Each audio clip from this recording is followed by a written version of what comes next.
महारेजिमेंट की मखादा लेब्रा से हंगनिंगे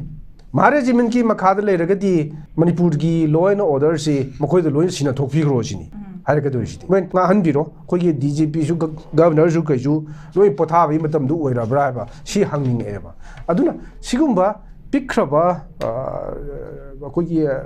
ग्रुप अमा हाइतारे लानमी फुरुप अमा खकना सुमाने याम चावना सिंगनबसिदी मसिदी मणिपुर लेरी हाइतारे मणिपुरी खुदिंगमकी याम इकाइनिंगै ओइबा यामना थमोइ सोकपा अमा खकनि हाइनिंगे मतिक मयाइ लेबा मयामसी मणिपुरदा अदुम करीमता कानदब फिबम अमा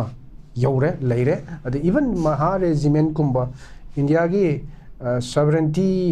अदगी सिक्योरिटी की फिल्म सिंग नानबा लेबा अपिक पर रेजिमेंट अमा खकना असुक चावना सिंगनबा हाइबसे मसिदी हाइरम खंगदे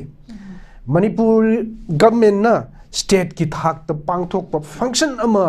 कोऑपरेट तौनब चट पाउमी सिंग थिंगगा चलनगिदबा हाइबसे मसे पृथ्वी की पुवारीदा मसीसु अमा ओइना लेहोरगनी लांड फावबा अथिंग पिनदबा पाउमी सिंगदा महा रेजिमेंट कुंबा रेजिमेंट अमा खकना थिंगगा चलनगिदबसिदी मसीदी याम साथीना थमोइ सोकपा अमा खकनी मसीना ताइबदी महाक से पाउमी सिंगदा मोइना उतलिबा एटीट्यूड तो मणिपुर की मियाम दो उत